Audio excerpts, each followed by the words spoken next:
Assalamualaikum warahmatullahi wabarakatuh. Selamat datang di channel saya, channel Faisal Adi Surya yang khusus bahas tentang mata kuliah di Fakultas Hukum UMK. Nah, pertemuan kali ini adalah pertemuan ke-10 hukum lingkungan. Kita akan bahas tentang penegakan hukum lingkungan terlebih dahulu. Jadi, yang kita bahas adalah konsepnya dari penegakan hukum lingkungan. Baik, untuk melihat konsep tentang hukum lingkungan, kita menggunakan yang namanya teori sistem hukum yang digagas oleh Lawrence M-nya saya nggak tahu, Lawrence M. Friedman ya, terkenal dari yang namanya teori sistem hukum. Bahwasanya teori sistem hukum itu terdiri dari 3 pilar, yaitu struktur hukum, substansi hukum, dan kemudian kultur hukum. Adapun struktur hukum yaitu adalah para penegak hukum. Dalam hal ini adalah aparat penegak hukum.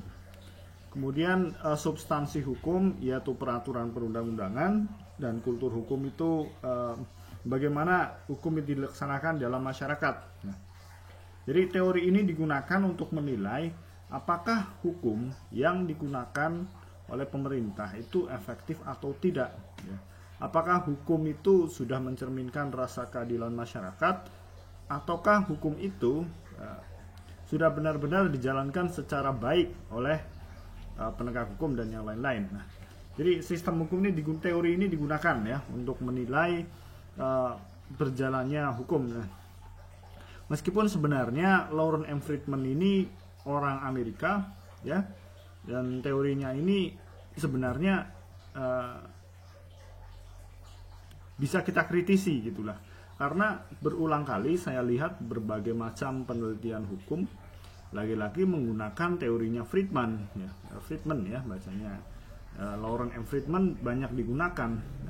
Tidak pernah ada ya, atau saya jarang membaca teori ini dikritik ya, apakah relevan dengan kebudayaan di Indonesia, atau apakah relevan dengan penegakan hukum di Indonesia yang memiliki ciri khas yang berbeda dengan yang ditegakkan di Amerika gitu. Jadi perlulah, saya pikir adik-adik nanti yang belajar kritis bisa belajar lagi, misalnya di S2 atau S3 ambil tentang teori hukum, dan bisa jadi ini digugat gitu ya, atau ini kan teori mapan banget ya, perlu sekali-kali nggak menggunakan Friedman lah ya, pakai apa, atau Sucipto Raharjo yang lebih khas dengan Indonesia. Oke, jadi yang akan kita bahas adalah tentang struktur hukum, dalam hal ini adalah aparat penegak hukum. Kemudian substansi hukum yaitu tentang peraturan perundang-undangan. Bagaimana materi peraturan perundang-undangan itu dalam hukum lingkungan itu seperti apa, dan aparat hukumnya seperti apa. Jadi keberadaannya bisa dijadikan penilaian awal bagaimana penegakan hukum di Indonesia, penegakan hukum lingkungan di Indonesia. Kita belum sampai menilai kualitasnya seperti apa. Kita hanya menilai ada atau enggak gitu ya. Bukan kita menilai secara idealnya, secara aturan seperti apa. Belum menilai ini sudah benar atau belum, itu masalah nanti, masalah dalam penegakan. Dan itu menjadi tugas Anda yang sudah saya kasih di hukum lingkungan ya, bisa dilakukan presentasi. Baik, untuk penegak hukum ya yang digunakan dalam hal ini ada 4 hal ya. Ada polisi, ada jaksa, ada hakim, dan ada advokat. Ini adalah advokat hukum. Penegak hukum secara konvensional itu ada 4 ini ya. Polisi tugasnya penyelidikan dan penyidikan, mengumpulkan fakta. Jaksa menuntut, hakim memeriksa, memutus, dan mengadili. Kemudian untuk advokat sendiri dalam pendampingan ataupun perwakilan ya, baik dalam sidang maupun di luar sidang. Kira-kira dalam hukum lingkungan aparat yang akan terlibat adalah 4 ini ya. Meskipun perdata nggak mungkin ada jaksa dan nggak mungkin ada polisi, tetapi hakim dan advokat sangat perlu ya, terutama hakim karena dia yang menjadi puncak dari putusan peradilan ya. Karena yang ditentukan adalah hakim ya, yang menentukan adalah hakim.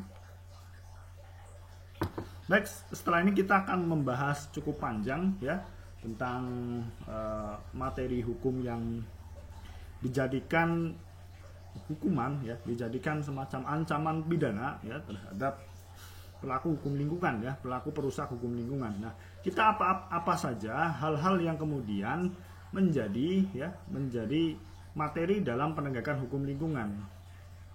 Hal-hal apa saja yang diancamkan aturan perundang-undangan terhadap mereka yang melanggar aturan hukum lingkungan, dan aturan hukum lingkungan apa saja yang bisa diberikan ancaman ya.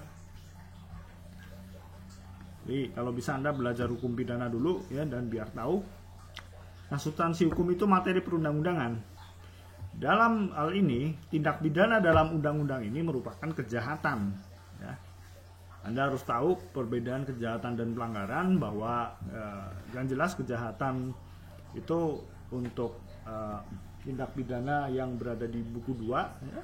Kalau pelanggaran di buku 3. Nah, kalau undang-undang di luar itu apa Pak? Karena kejahatan itu bisa diancam vonis penjara, dan kalau pelanggaran nggak bisa, hanya kurungan ya.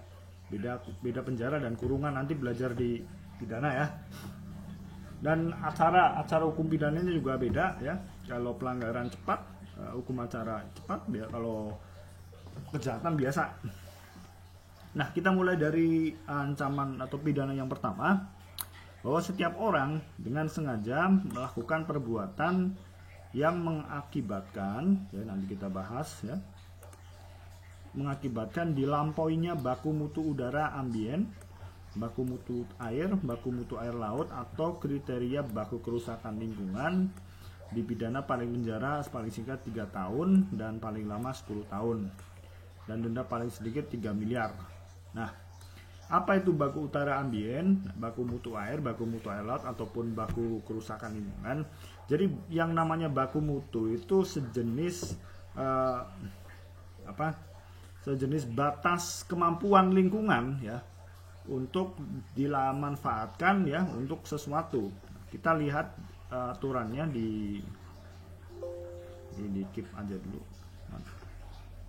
Di undang-undang kita bisa lihat ya, baku mutu lingkungan ya adalah ukuran, batas atau kadar makhluk hidup, zat, energi atau komponen yang ada atau harus ada, dan atau unsur pencemar yang ditenggang keberadaannya dalam satu sumber daya tertentu sebagai unsur lingkungan hidup. Jadi ini batas atau kadar ya yang mampu diterima lingkungan dan bisa ditenggang, artinya bisa bisa dikompromikan keberadaannya ya dalam lingkungan hidup.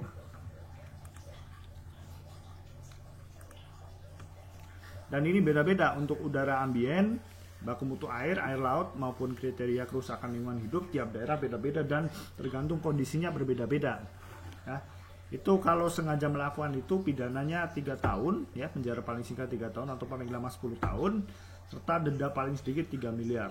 Nah, dalam hal mengakibatkan luka orang ya, nanti paling sedikit itu 4 tahun, paling banyak 12 tahun, dan denda 12 miliar ya. Sedangkan apabila mengakibatkan kematian itu 5-15 tahun ya, paling sedikit 5 tahun, paling lama 15 tahun, dan denda 5-15 miliar. Nah, dan kata dan ini adalah pidana kumulatif. Artinya 2 jenis pidana bisa diterapkan dalam satu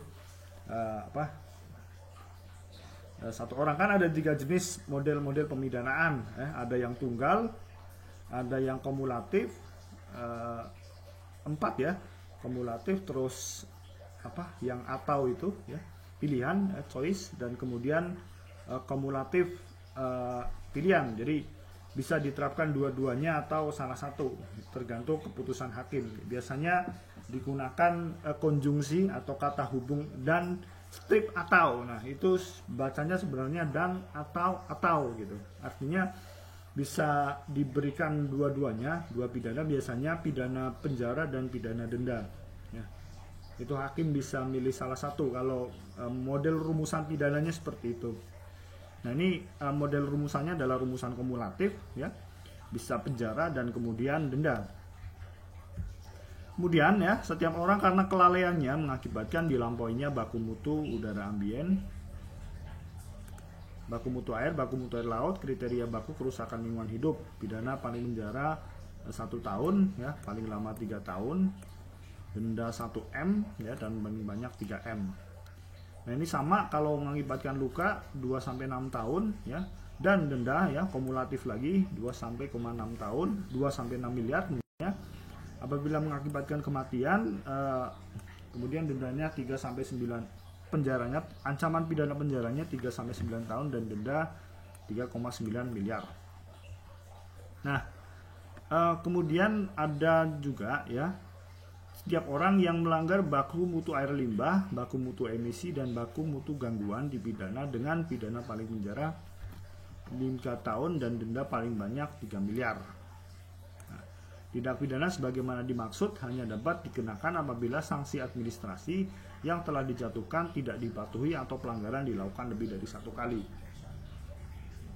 Nah, sebelumnya kita sudah membahas tentang sanksi administrasi, semacam ada teguran ya, teguran lisan, ada paksaan ya, ada pembekuan izin dan pencabutan. Nah, kalau dalam hal ini tentang pelanggaran tentang baku mutu air limbah, baku mutu emisi maupun baku mutu gangguan, kalau sanksi administrasinya sudah dijatuhkan 1 kali kemudian melakukan lagi ya, maka bisa dilakukan tindak pidana.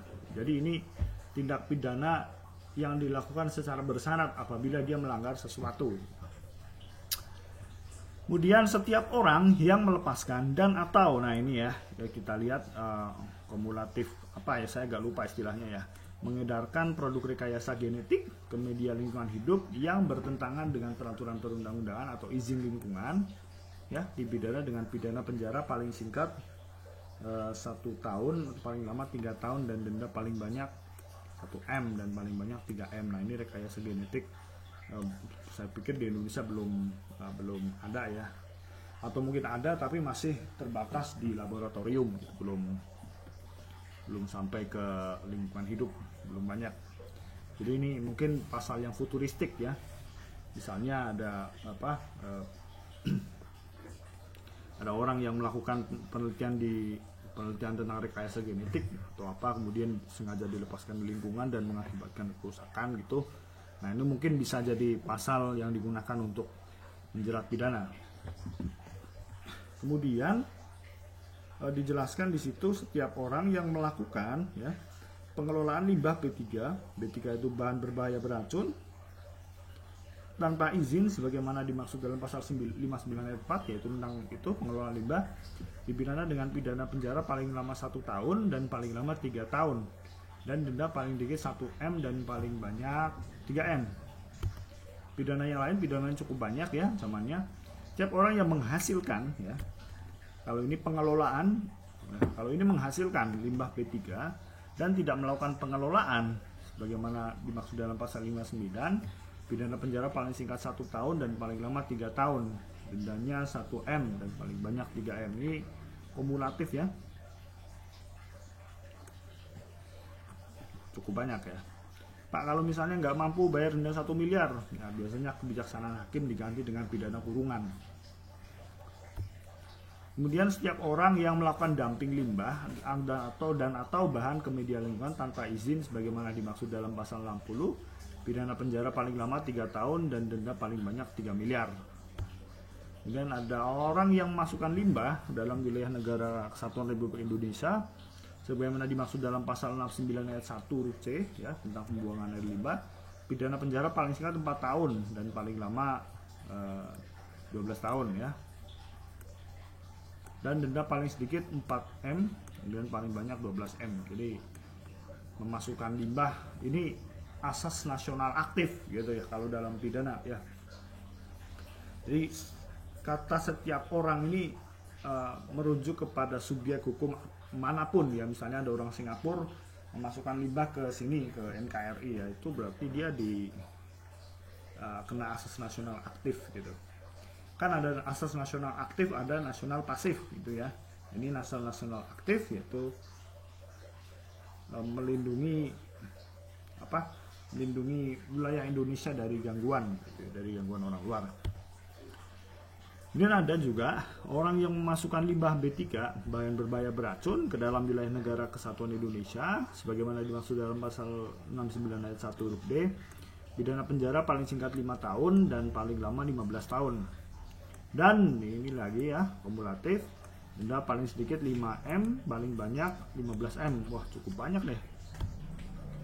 Kemudian ada setiap orang yang memasukkan B3 yang dilarang menurut peraturan perundang-undangan ke dalam wilayah NKRI sebagaimana dimaksud dalam pasal 69 huruf B, pidana penjara paling singkat 5 tahun dan paling lama 15 tahun. Denda paling dikit 5M, paling banyak 15M.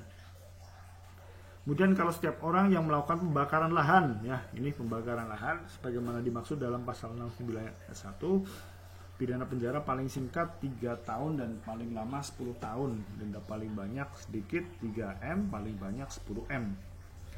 Nah, ini pembakaran lahan, kita lihat pasal 69 ayat 1. Lihat dulu karena menarik nih. 69 ayat 1. Nah, ini ya. Ini ada semua ya. Melakukan. Nah, ini ada beberapa juga yang lain ya. Pasal 69 menjadi larangan-larangan dan pidananya ada dalam di pasal-pasal selanjutnya. Yang saya ambil itu di pasal-pasal tentang pemidanaan. Baik, lanjutkan saja. Kemudian ini setiap orang melakukan usaha dan atau kegiatan tanpa memiliki izin lingkungan sebagaimana dimaksud dalam pasal 361 itu tentang izin lingkungan, pidana penjara paling singkat 1 tahun, paling lama 3 tahun, dan denda paling sedikit 1M, paling banyak 3M. Jadi usaha ya atau kegiatan yang tanpa izin lingkungan, biasanya orang menyederhanakan tanpa adanya AMDAL. Padahal AMDAL itu bisa juga ya, tanpa AMDAL bisa, yang penting ada UKL-UPL. Apabila kegiatan itu tidak wajib AMDAL. Kan di pertemuan sebelumnya kita sudah membahas kegiatan-kegiatan apa saja yang wajib AMDAL, kegiatan-kegiatan apa saja yang wajib UKL-UPL, dan kegiatan-kegiatan apa saja yang wajib SPPL. Nah, itu tergantung kegiatannya. Nah, misalnya tentang galian C yang pernah sering dibahas itu karena adalah wilayah pertambangan, tentu saja wajib AMDAL ya, wajib AMDAL. Dan AMDAL merupakan bagian dari izin lingkungan ya. Maka sebenarnya yang diancam adalah tanpa izin lingkungan. Nah, tetapi izin lingkungan tanpa AMDAL tetap nggak bisa gitu.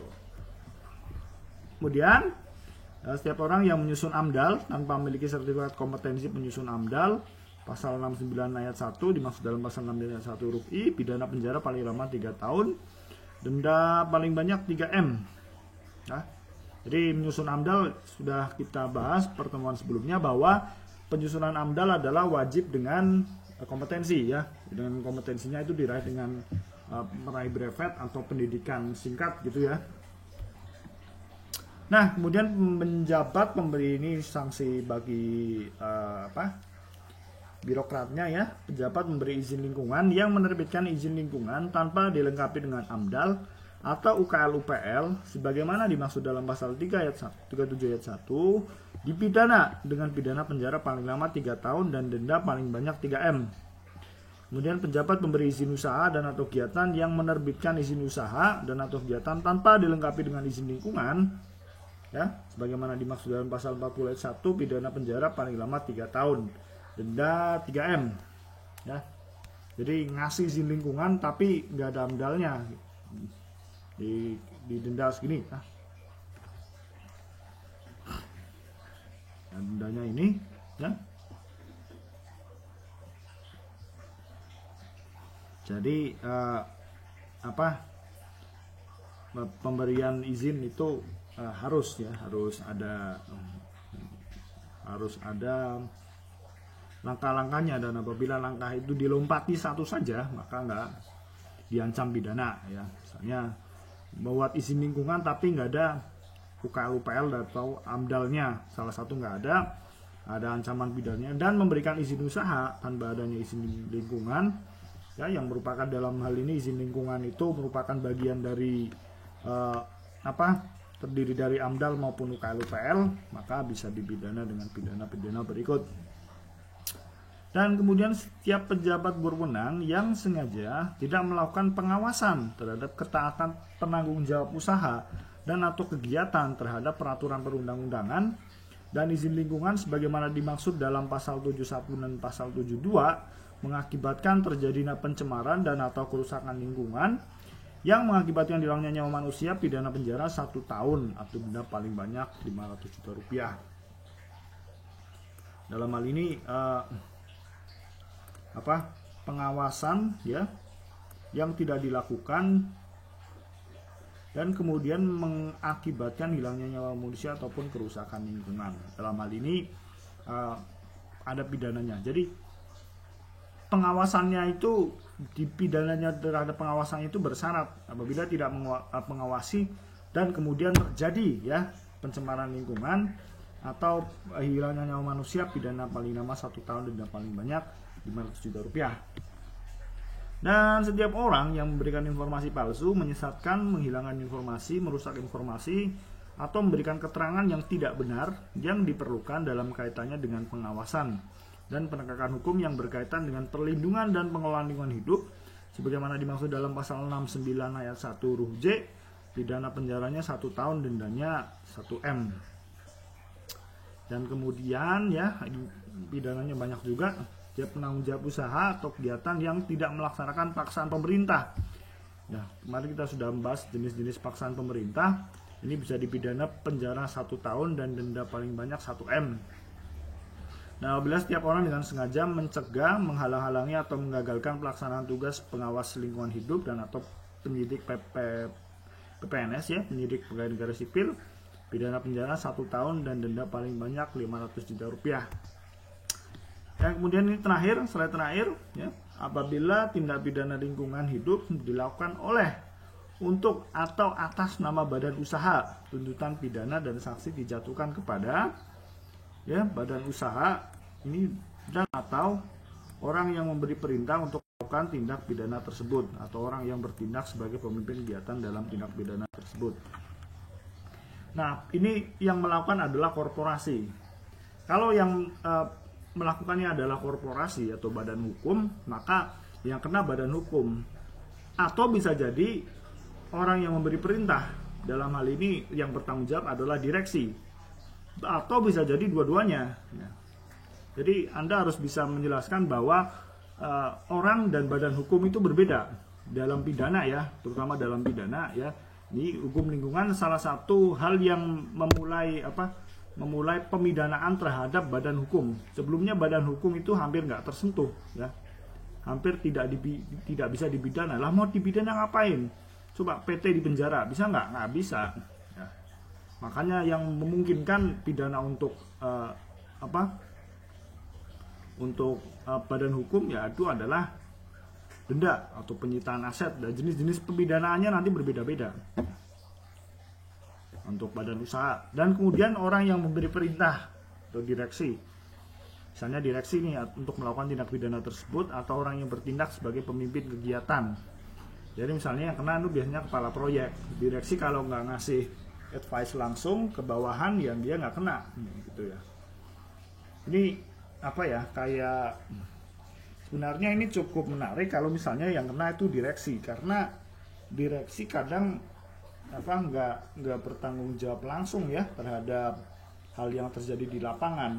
Kalau misalnya yang terjadi itu adalah kesalahan human error, tentu saja direksi nggak bisa dipersalahkan, karena dalam hukum pidana sendiri ya kan ada 3 subjek yang bisa dihukum nih, yaitu orang yang melakukan pidana yaitu dader ya, orang yang turut melakukan pidana yaitu made plagier, dan orang yang menyuruh melakukan tindak pidana atau made plagier gitu.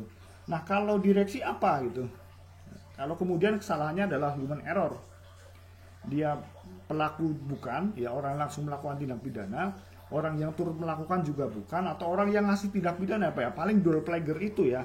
Tapi dual plagier sendiri ya harus ada unsur-unsurnya gitu. Menyuruh lakukan berarti yang dia lakukan terang dan jelas itu adalah sebuah tindak pidana atau ayo kamu rusak lingkungan itu, nah itu baru jelas perintahnya adalah untuk melakukan perusakan lingkungan. Tapi kalau bukan itu kan ini menjadi pertanyaan ya.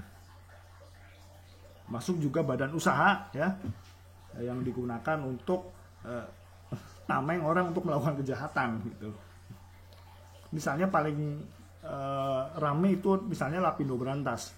Nah, Lapindo Berantas itu kan 2006 ya, 2006, dan dia bukan tindak pidana meskipun terjadi kerusakan lingkungan. Itu terjadi kerusakan lingkungan yang sangat parah ya. Dan Anda tahu Lapindo Berantas itu pada akhirnya PT Lapindo Berantasnya, para direksinya itu nggak dihukum, maupun dari satu pihak dalam Lapindo Berantas pun tidak dihukum. Maksudnya tidak dihukum hukum pidana. Karena apa? Karena yang terjadi di Lapindo Berantas bukan karena kesalahan Lapindo Berantas, tapi karena ada bencana alam. Bencana alam yang disebabkan oleh gempa di Jogja. Coba Anda logika dari mana? Gempanya di Jogja, tapi efeknya sampai ke Sidoarjo. Itu keterangan asli pemerintah. Sehingga memang nggak bisa dilakukan yang namanya penuntutan. Karena kerusakan lingkungan yang terjadi bukan karena human error, tapi karena terjadi bencana alam. Itu Lapindo Berantas. Makanya gugatannya adanya adalah gugatan perdata. Ya, nanti salah satu teman Anda ada yang presentasi tentang Lapindo, Anda saksikan saja bagaimana putusannya. Ya. Itu seperti itu, nggak terjadi, nggak terjadi pemidanaan, meskipun kita tahu di sini ancaman pidananya ada, tapi nggak terjadi. Adanya gugatan perdata. Nggak tahu ya menang atau enggak ya. Yang sudah baca putusannya bisa ngasih informasi. Nah, itu dari saya ya tentang sistem hukum. Jadi kita hanya belajar tentang sistem hukum, keberadaannya apa saja ya, sistemnya apa saja, dan tentu saja berbeda dengan pelaksanaannya seperti apa, tentu berbeda dengan apa yang kita pelajari. Oke, itu dari saya cukup. Kurang lebihnya mohon maaf. Wassalamualaikum warahmatullahi wabarakatuh.